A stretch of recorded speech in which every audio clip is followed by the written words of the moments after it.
नमस्कार साथियों, स्वागत है आप सभी का आपके अपने YouTube चैनल यानी जी रूटीन में। और मैं जितेंद्र आज के इस वीडियो में आपके लिए लेके आया हूं सामान्य प्रबंधन का एक और महत्वपूर्ण टॉपिक जो कि नियोजन से ही संबंधित है। आज के इस वीडियो में हम देखने वाले हैं नियोजन के प्रकार, तत्व या घटक। अब ये प्रकार, तत्व, घटक क्या होते हैं? तो जैसे हम बात करें नियोजन को, अगर हम एक बॉडी समझ लें तो ये जो बाकी जो है इस बॉडी के पार्ट हो सकते हैं। सबसे पहले हम बात करेंगे यहाँ पर कि कौन कौन से इसके प्रकार होते हैं। तो यहाँ पर उद्देश्य, व्यू रचना, नीतियां, कार्यविधियां, विधि यानी कि तरीका, नियम, कार्यक्रम, बजट, ये सभी क्या है? नियोजन के ही घटक या प्रकार हैं।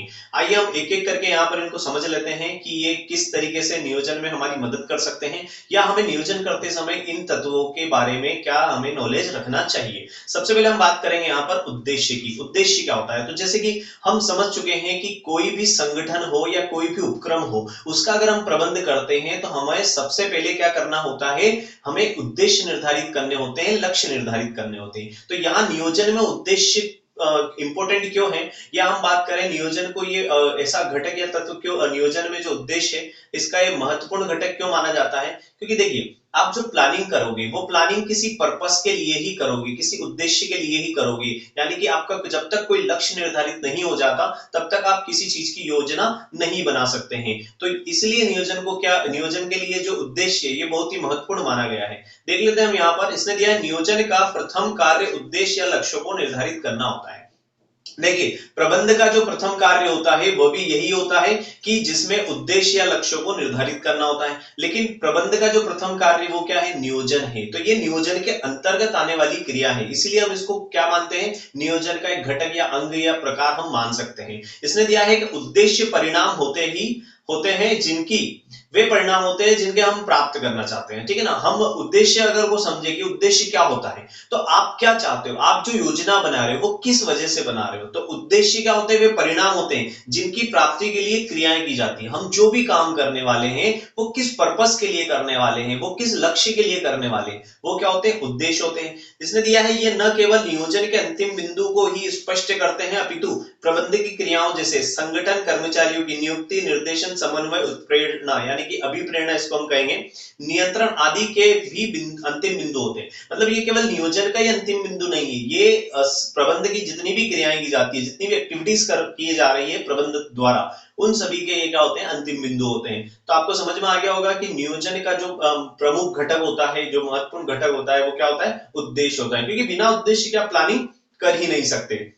अगला जो इसका महत्वपूर्ण घटक है वो होता है व्यू रचना। अब जैसे इसको आपने समझा ही होगा रणनीति के बारे में। जैसे पहले क्या होता था, जब भी युद्ध होता था तो वहां पर क्या की जाती है? रणनीति बनाई जाती थी। यानी कि कोई हम प्लानिंग बनाएंगे तो उस प्लानिंग में रणनीति का भी होना अनिवार्य रूप से हो जाता है, क्योंकि रणनीति हम उन लोगों के लिए बनाते हैं जो हमारे भविष्य में अनिश्चितताएं घटित हो जाती है, या फिर हम बात करें हमारे जो प्रतिद्वंदी होते हैं उन प्रतिद्वंदियों से बचने के लिए, या उनसे निपटने के लिए, या उनसे अच्छी स्थिति में आने के लिए हम क्या करते हैं? रणनीतियां बनाते हैं, जिसी को हम व्यू रचना बोलते हैं। तो यदि अगर आप नियोजन करना चाहते हैं, प्लानिंग करते हैं किसी चीज की, तो आप उसमें इस व्यू रचना वाले पॉइंट को भी आपको रखना होगा। यानी कि आपकी सोच यहाँ पर रणनीति वाली भी होनी चाहिए। जैसे इसमें दिया गया है कि व्यवसाय के क्षेत्र में भी एक व्यवसायी को प्रतिस्पर्धा का मुकाबला करने के लिए मोर्चाबंदी करनी पड़ती है, यानी कि रणनीति बनानी पड़ती है। अर्थात उसे अपनी योजनाएं प्रतिद्वंदी की योजनाओं को ध्यान में रखकर ही तैयार करनी चाहिए। देखिए, रणनीति जो बनती है वो सामने वाले को देख करके बनती है, या हमारे जो प्रतिद्वंदी होते हैं उनकी योजनाओं के अनुरूप होती है कि वो क्या रणनीति लेके आए हैं, क्या व्यू रचना लेके आए हैं, उसके आधार पे हमें प्लानिंग करनी होती है। तो यहाँ पर नियोजन के लिए एक और महत्वपूर्ण तत्व माना गया है, वो है व्यू रचना। इसको ध्यान में रख करके भी हमें क्या करना चाहिए? नियोजन करना चाहिए। अगला आ जाता है नीतियां। ठीक है, यानी कि पॉलिसी। आपने इसके बारे में तो खैर सुना ही होगा। नीतियां क्या होते हैं? तो कुछ हमें काम करने में मदद करती है या मार्गदर्शित करती है, इसको हम ये कह सकते हैं। तो इसने यहाँ पर दिया हुआ है उद्देश्य प्रबंधकों को यह स्पष्ट कराते हैं कि उन्हें क्या करना चाहिए। देखिए, हमने जो पर्पस डिसाइड किया है, हमारे जो लक्ष्य निर्धारित हुए हैं, वो हमें क्या बताएंगे? हमें क्या करना चाहिए। लेकिन नीतियां यह स्पष्ट करती हैं कि उन उद्देश्यों की पूर्ति कैसे करना चाहिए। क्या करना चाहिए ये तो कौन बता देगा आपको?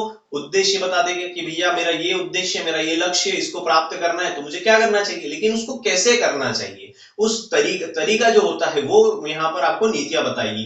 यानी कि नीतियां उद्देश्यों की प्राप्ति के लिए सिद्धांतों का सामान्य विवरण होती है।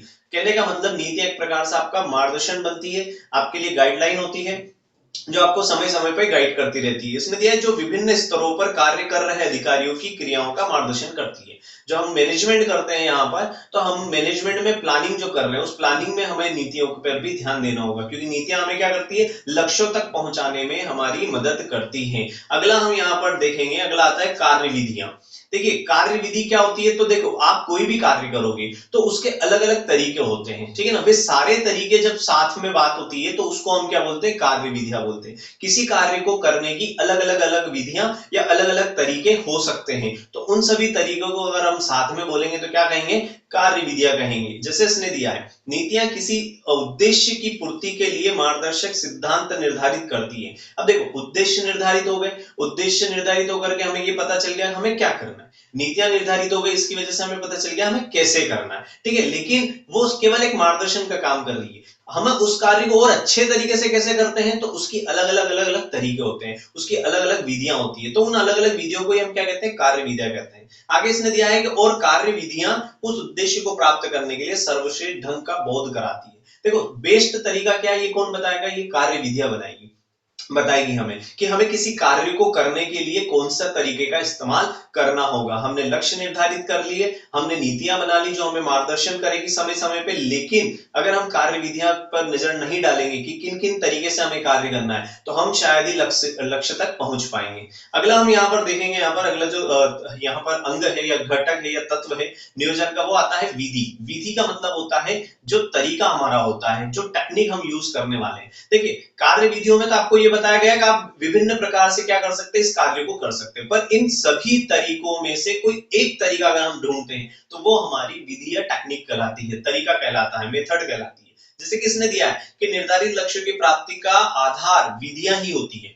हम कौन सी टेक्निक से काम कर रहे हैं, हमारा तरीका क्या है उस कार्य को पूर्ण करने का, वो तरीका ही हमें हमारे अंतिम लक्ष्य तक पहुंचाता है। तो इसने दिया है कि अतः विधियों को भी नियोजन का एक महत्वपूर्ण तत्व माना गया है। आप जैसे कि पटवारी एग्जाम की तैयारी कर रहे हैं, अब पटवारी एग्जाम की तैयारी करने का आपके पास तरीके बहुत सारे हैं, लेकिन उन सभी तरीकों में से कोई एक बेस्ट तरीका आपको अपनी प्लानिंग में रखना होगा, ताकि वो जो बेस्ट तरीका है, सर्वश्रेष्ठ जो तरीका है, वही आपको लक्ष्य तक पहुंचा पाएगा। जैसे कि जार टेरी के अनुसार यहाँ पर कुछ कहा गया है कि विधि जो उद्देश्यों, उपलब्ध सुविधाओं और समय, धन एवं प्रयासों के कुल व्यय पर पर्याप्त ध्यान देते हुए किसी कार्य के निष्पादन के ढंग को निर्धारित करने का परिणाम है। अब विधि क्या है, तो विधि है उद्देश्य, उपलब्ध सुविधा। देखो जो हमारे टारगेट्स हैं, जो हमारे पास जो फैसिलिटी मिल रही है, और जो हमारे पास जो टाइम है, जो पैसा है, जो प्रयास हम कर रहे हैं, इन सभी पर जो व्यय पर पर्याप्त ध्यान देने के लिए जो हम कार्य पसंद करते हैं कि हमें किस तरीके से काम करना है, वही हमारी टेक्निक होती है। उस टेक्निक में हम ये देखेंगे कि हम कितने कम समय में, कितने अच्छे तरीके से, कितने मितव्ययी होकर के, यानी कि कम खर्चा करके हम क्या कर सकते हैं, हमारे परिणामों तक पहुंच सकते हैं। तो ये तरीका ही कहलाता है, ठीक है, जो हमें उद्देश्य तक पहुंचाता है। आगे देखते हैं, यहाँ पर अगला जो हमारा तत्व आता है वो आता है रूल्स यानी कि नियम। देखिए सबको पता है किसी भी कार्य को अगर करना चाहते हैं हम, तो उसको नियम के द्वारा करना होगा, उसको अनुशासन के द्वारा करना होगा। यानी कि अगर बिना रूल्स के हम किसी कार्य को करते हैं तो उसके पूर्ण होने के चांसेस बहुत ही कम होते हैं। तो अगर हम प्लानिंग कर रहे हैं तो हमारी इस नियोजन में एक महत्वपूर्ण तत्व और आ जाता है, वो है नियम। यानी कि अगर हम नियम से चलेंगे, हमारी प्लानिंग नियम के अनुसार होगी, तो ऐसी दशा में हमारी सफलता यानी कि हम लक्ष्यों तक आसानी से पहुंच सकते हैं। जैसे कि इसमें दिया हुआ है कि नियम भी नियोजन के आवश्यक तत्व होते हैं।